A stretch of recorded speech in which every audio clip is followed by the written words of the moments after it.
En esta tarde de sábado, que estamos también acercándonos como iglesia a la Virgen María, quisiera hablar de uno de los temas que nos puede ayudar en esa relación con ella, que es una de las devociones más extendidas a lo largo de la iglesia y del mundo, que es el rosario.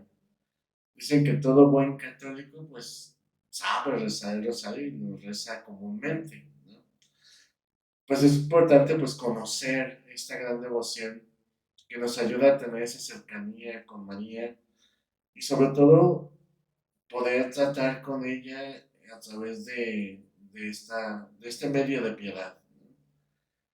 ¿Cuál es su origen de este medio de piedad llamado el rosario?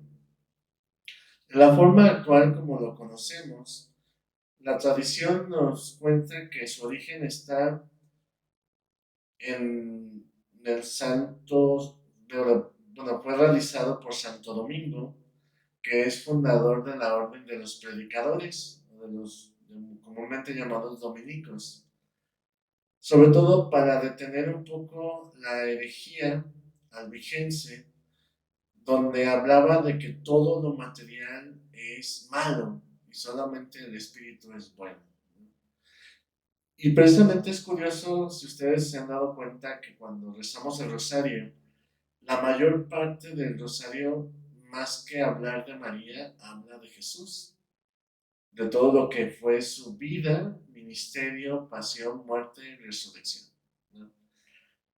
Es por eso que se fue extendiendo a través de los mismos dominicos. Ustedes saben que los dominicos tienen sobre todo dos líneas importantes. Uno, que fueron una de las primeras comunidades mendicantes junto con los franciscanos, de extender el Evangelio, el anuncio de la buena nueva, ¿no? Y también un modo de poder transmitir la enseñanza y la doctrina de la iglesia. Y por eso buscaban pues todos los medios necesarios. Ustedes saben que un medio que tuvo Francisco de Asís con los franciscanos para poder transmitir la experiencia de fe, pues fueron las famosas pastorelas, ¿no? Que en algunos lugares se realizan en el mes de diciembre. Pero los dominicos, sobre todo Santo Domingo de Guzmán, pues recibió esta gracia de poder transmitir la experiencia de fe a través de este medio del rosario.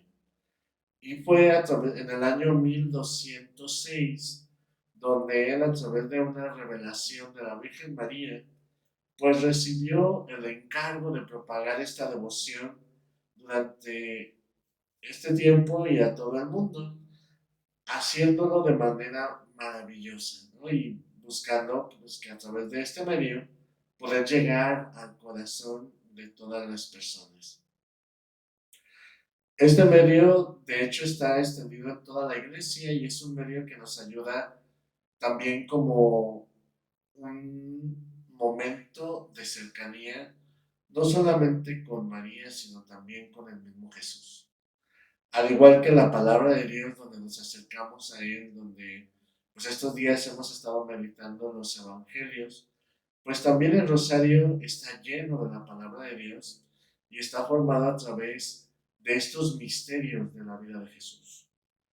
Es por eso que es importante también conocer cómo este medio pues, nos ayuda a profundizar en nuestra fe y conocer quién es Jesús.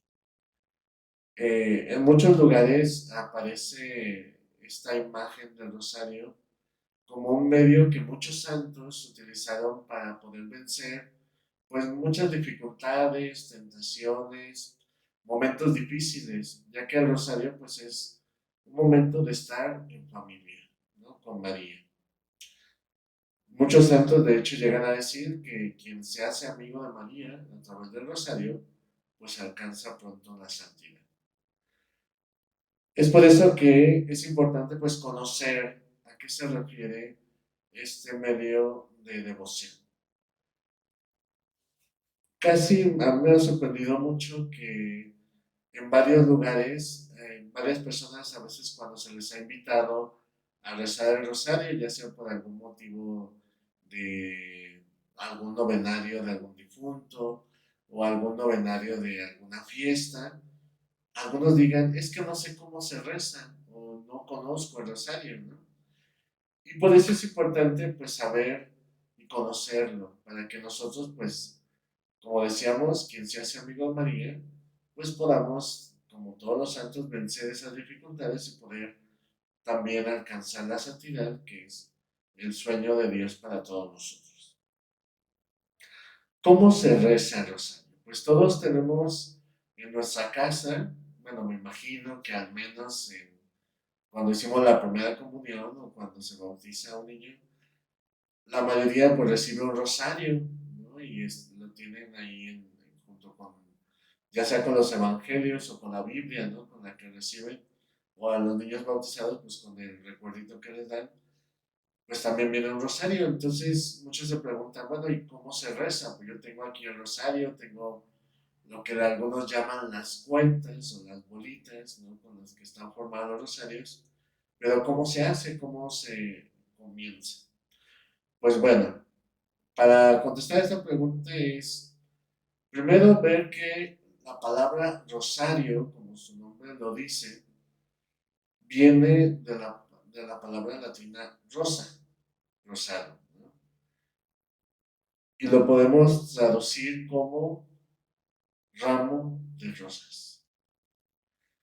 Cuando uno reza el rosario, le está entregando a la Virgen María un ramo de rosas. Y para ello lo hace de la siguiente manera.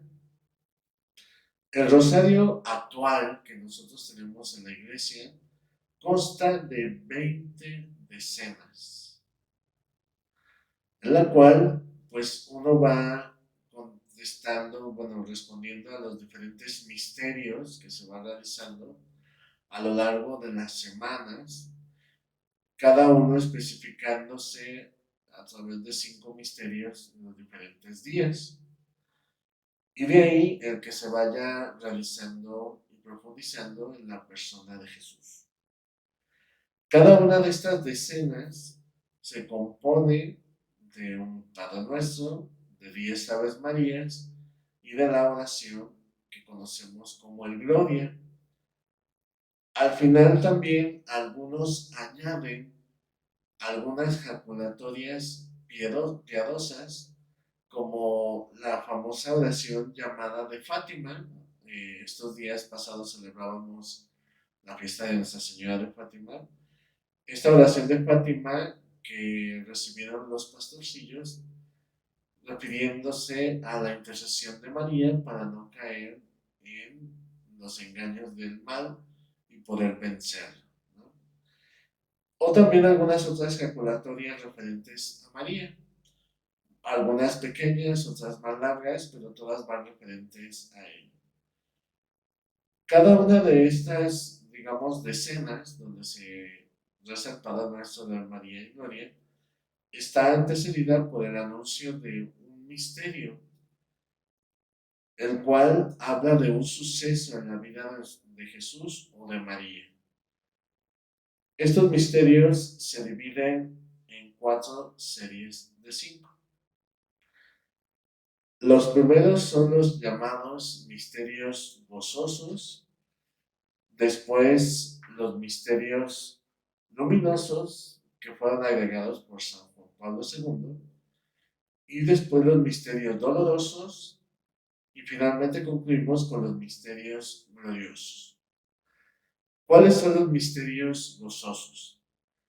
Basándonos en la palabra de Dios, sobre todo estos misterios gozosos han sido tomados del Evangelio de San Lucas, que en días pasados también estuvimos meditando, que son los siguientes. El primero, el anuncio del ángel a María y la encarnación del Hijo de Dios.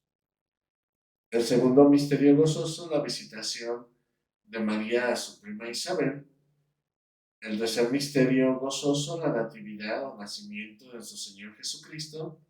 El cuarto, la presentación del niño Jesús en el templo y la purificación de la Santísima Virgen. Y el quinto misterio gozoso, el niño Jesús perdido y hallado en el templo.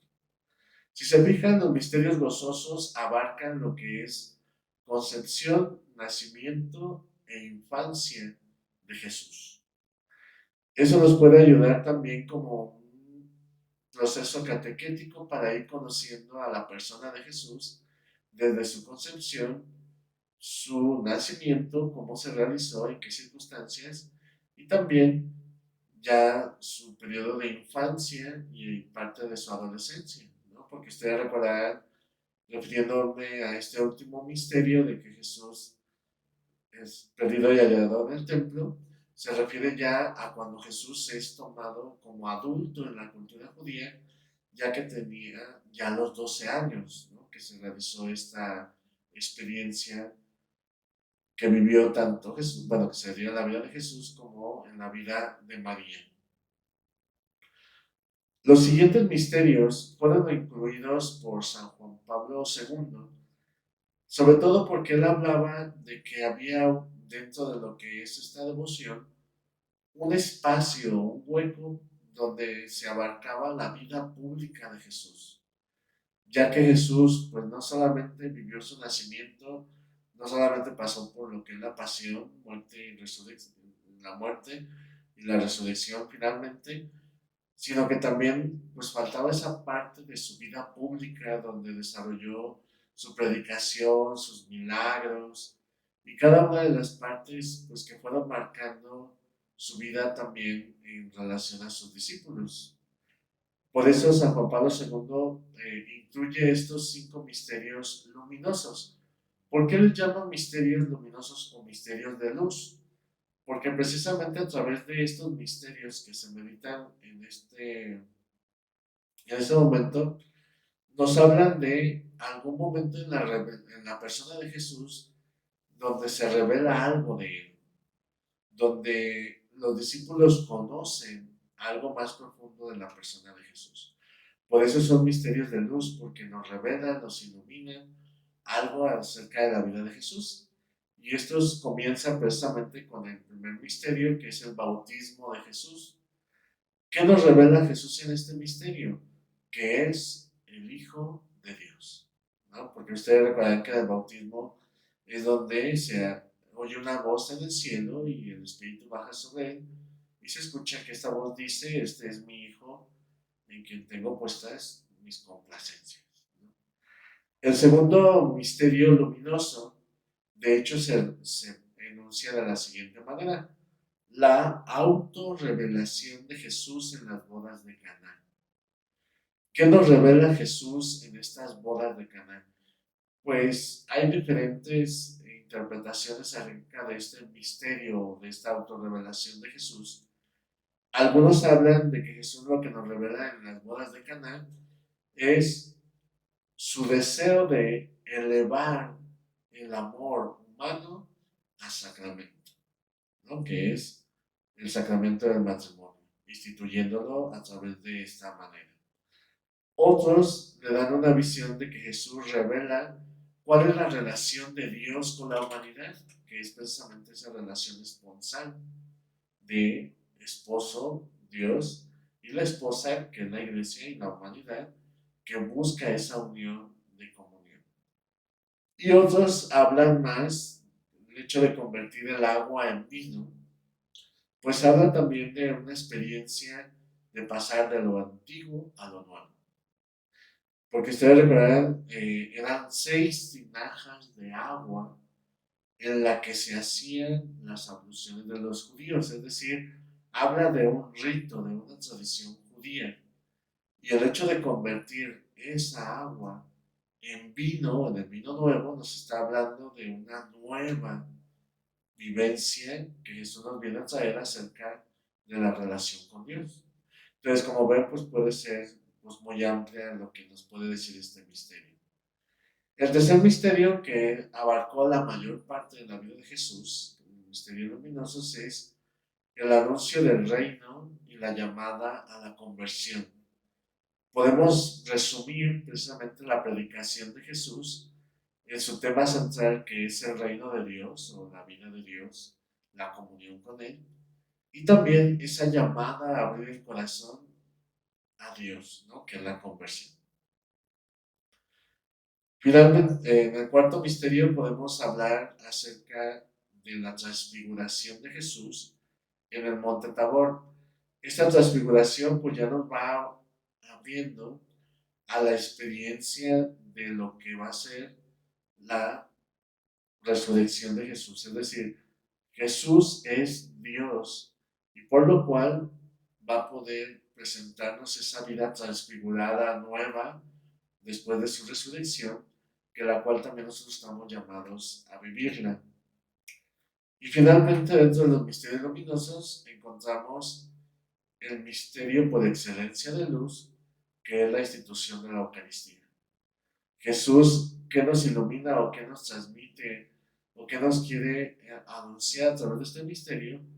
Que se transforma en alimento para nuestra vida, en Eucaristía, en pan vivo. Estos, digamos, misterios los podemos encontrar pues en todos los evangelios, porque el bautismo de Jesús pues, lo encontramos prácticamente en todos los evangelios, las bodas de Caná, en el Evangelio de San Juan, el anuncio del reino, en la llamada a la conversión en Mateo y Marcos y Lucas, la transfiguración también nos encontramos en los evangelios y finalmente la institución de la Eucaristía o la última cena, prácticamente en los tres evangelios sinópticos aparece la cena, ¿no? Donde Jesús instituye este sacramento de la Eucaristía, pero Juan lo desarrolla en el capítulo 6 con el discurso del pan de vida. De ahí el que estos misterios pues hablen más acerca de su ministerio de Jesús y su vida ya pública en medio de nosotros. Después de ello vienen los misterios dolorosos, que ya es propiamente la pasión y muerte de Jesús. Después de esa vida pública donde formó a sus discípulos, donde anunció el reino, donde realizó todos esos milagros, viene este momento crucial para la salvación de la humanidad, que son estos misterios dolorosos. Comenzando con el primer misterio, la agonía de Jesús en el huerto de Getsemaní. Sabemos que la pasión de Jesús comenzó justo en ese momento, ¿no? Con la oración ante el Padre de poder vivir y aceptar la voluntad de Él, realizar ese camino de cruz y sobre todo realizarlo para la salvación de todos nosotros. Este segundo misterio doloroso, donde contemplamos la flagelación de Jesús atado a una columna, nos recuerda precisamente las consecuencias hacia donde va el pecado, ¿no? Que es la destrucción de nuestra propia persona. Entonces, al meditar este misterio, nos está Jesús hablando de cómo Él asume las consecuencias de nuestros pecados o acciones y cómo precisamente también asume la consecuencia más cruel, digamos así, que es la destrucción de nuestra propia persona. El tercer misterio, donde contemplamos la coronación de espinas, nos habla de ese reinado de Jesús. Jesús es el rey, pero sabemos que no es un rey como los de este mundo, que él mismo lo va a llegar a decir en ese diálogo, en esa relación que tiene con Pilato ante el interrogatorio que él hace, y donde Jesús responde que es rey, pero no de este mundo, no como los de este mundo.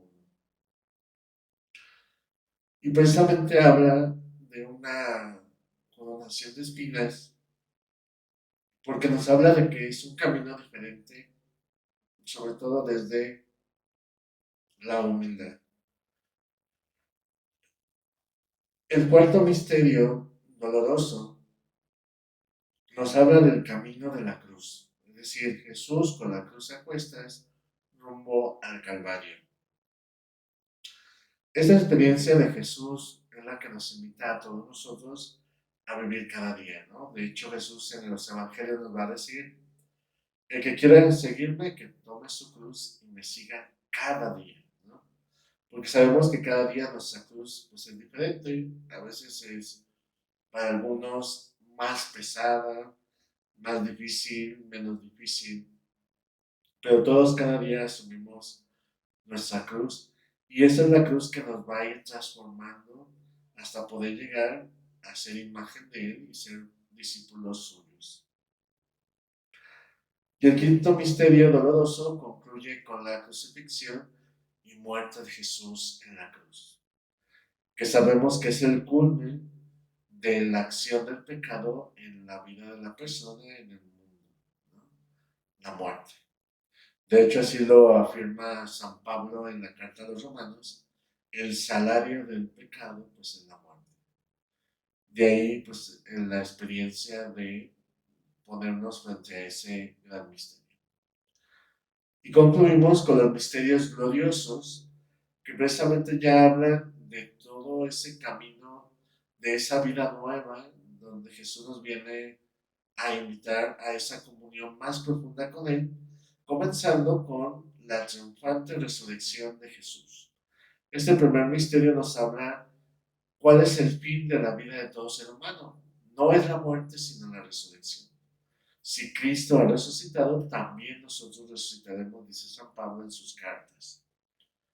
Después de este misterio de la resurrección, que es lo que hemos estado viviendo estos días en el tiempo de Pascua, celebrando esta resurrección de Jesús, a los 40 días de esta experiencia viene un acontecimiento importante, la ascensión de Jesús a los cielos.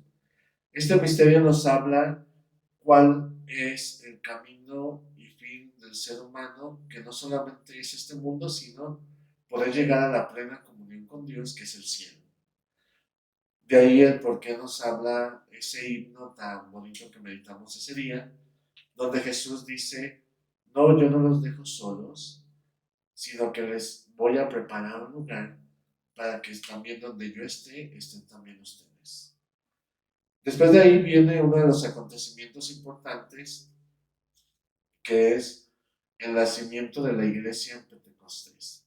O sea, Jesús envía al Espíritu para que sea la iglesia y a través de ella donde se continúe su misión en medio del mundo y donde se manifieste la gracia de Dios a través de los sacramentos. Son todos estos medios que nos habla este misterio de la acción del Espíritu en la iglesia, en el mundo y en las personas. Después de estos tres misterios referidos a Jesús, vienen dos misterios referidos a María. El primero de ellos es la asunción de Nuestra Señora a los cielos, en cuerpo y alma. Sabemos que Jesús, una vez que resucitó y fue llevado ascendió al cielo, María es la primicia de la humanidad. Es decir, ella es el modelo de toda la humanidad de la misma iglesia, de que también está llamada a llegar a donde está su cabeza, que es Cristo. Por eso, al meditar este misterio, nos estamos acercando a esa experiencia de saber que estamos llamados a vivir y llegar al cielo, a la santidad, a la plena comunión con Dios. Y finalmente, como el mismo Jesús llega a decir, quien es fiel en lo poco se le confía lo mucho. Por eso el misterio glorioso con el que se concluye es la coronación de María como reina de cielo y tierra. Es decir, María recibe, pues, en recompensa todo el reino de Dios o la gracia de Dios en su propia vida. Eso también nosotros estamos llamados a vivir, a participar de este reino de Dios, a gozar de él como María. Estos son los misterios que meditamos en el rosario, los gozosos, luminosos, dolorosos y gloriosos. ¿Cómo podemos realizar estos misterios a lo largo de la semana? Pues la iglesia los ha distribuido de la siguiente manera. Los lunes y sábado, que son los días en que podemos acercarnos más a la experiencia de entrar en esa comunión con María, meditamos los misterios gozosos, porque en estos misterios pues aparece más la persona de María. Los jueves, que son jueves eucarísticos, jueves sacerdotales, jueves de estar en comunión con Dios, pues vemos los luminosos que se centran sobre todo en esa presencia de Jesús, ¿no? En su vida pública. Los martes y viernes, que sobre todo meditamos los misterios de la pasión, muerte de Jesús. Y los miércoles y domingos, sobre todo por la cuestión del domingo, meditamos los misterios gloriosos, donde nos centramos sobre todo en la resurrección de Jesús a los cielos. Cada uno de estos misterios pues lo vamos desarrollando a lo largo de la semana. ¿Cuáles son cada una de las partes en las que se compone el rosario? Pues son muy sencillas. Cuando tú tomas tu rosario, lo primero que te encuentras es una cruz. Esta cruz lo que nos está diciendo es iniciar con la persignarnos, ¿no? Hacer el signo de la cruz sobre nuestra frente, los labios, el pecho y después completando todos en una sola imagen con la que iniciamos el rosario, ¿no? Que empezamos por la señal de la Santa Cruz. Y es precisamente para acercarnos al misterio de la persona de Jesús. Las siguientes tres cuentas nos hablan de tres oraciones, donde habla, empezando con el acto de contrición, yo confieso. Segunda cuenta es la petición a María, ¿no? De entrar en esa experiencia de encuentro con ella, y concluye con el credo. Después de esas tres cuentas, comenzamos ya con el primer misterio, que comenzamos con el Padre Nuestro, las 10 Aves Marías, el Gloria, y como les decía, la jaculatoria, que cada uno puede ser tanto la oración referida a, o llamada como oración de Fátima, o también las jaculatorias referidas a la Virgen María. Y después de ello, algunos incluyen después de cada misterio un canto a la Virgen, meditando precisamente estos misterios. Después, al terminar los 5 misterios que se van contando conforme las cuentas mismas del Rosario, se concluye con un Padre Nuestro y las 3 satulaciones a la Virgen María. Creo que algunos no recordarán a qué se refiere esto de las saturaciones, pero son aquellas donde nos habla de que María es hija de Dios, madre de Jesús, esposa del Espíritu y templo de la Santísima Trinidad. Y precisamente concluimos con la salve, donde le pedimos a ella su intercesión. Que ojalá pues el meditar este signo de devoción que es el rosario nos ayude a poderlo vivir y practicarlo más, ya que muchos de los santos hablan de que quien reza el rosario muy difícil es vencido por el mal y más bien alcanza pronto la santidad. Que pasen todos buenas tardes.